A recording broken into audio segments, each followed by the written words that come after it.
Welcome to the KM school of English language. KM school of English language में आपका स्वागत है। We are going to tell you about our English speaking course. हम आपको अपने English speaking course के बारे में बताएंगे।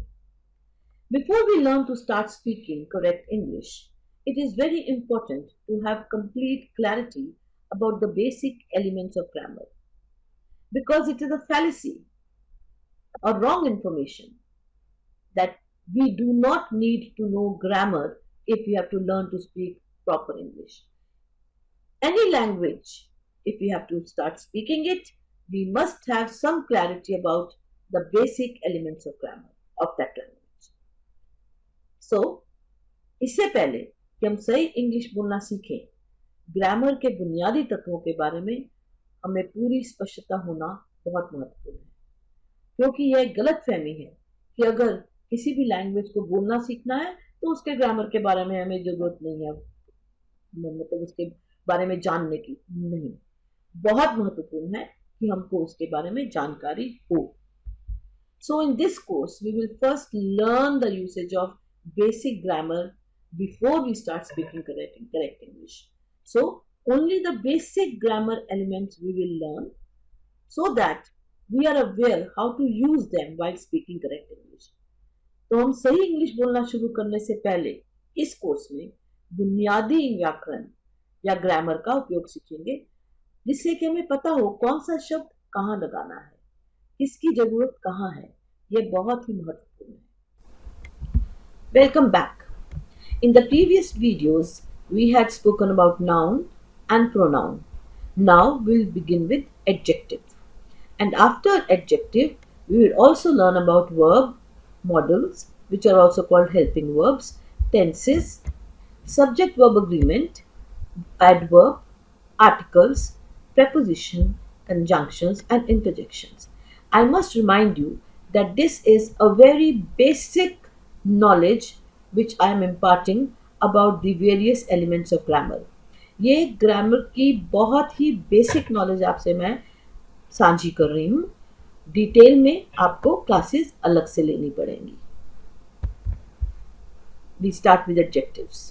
Adjectives describe nouns and pronouns and add details or information to their quality, quantity or extent. Adjectives को हिंदी में विशेषण कहते हैं।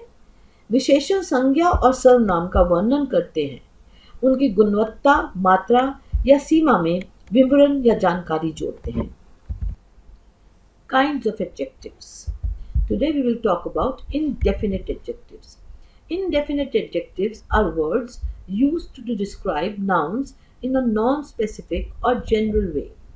These adjectives help express vague amounts or qualities.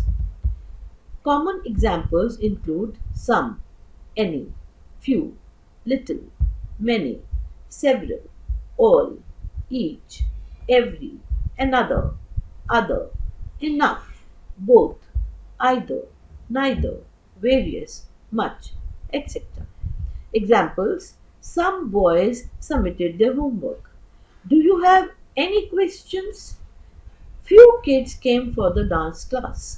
Many people like adventurous trips these days. He has several pens in his pouch. Each child read aloud in the class.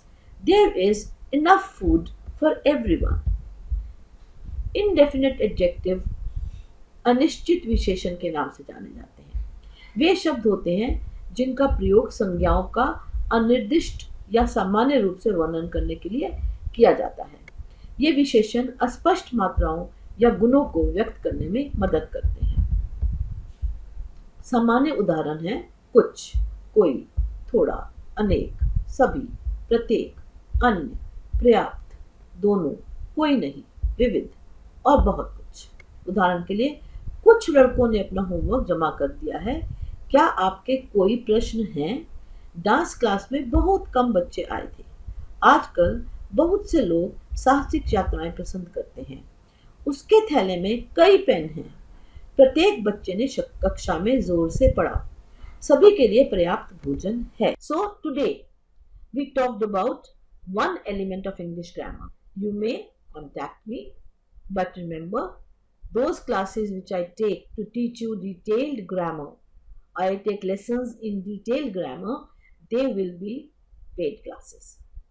तो आज हमने English grammar यानी कि English व्याकरण का एक element के बारे में बात की, लेकिन हमें यह ध्यान रखना है कि अगर आपको उसके बारे में डिटेल्ड इंफॉर्मेशन चाहिए या आप डिटेल में ग्रामर पढ़ना चाहते हैं तो आप मुझसे संपर्क कर सकते हैं। बस इस बात का ध्यान रखिएगा कि detail grammar classes paid classes होंगी। थैंक यू, धन्यवाद।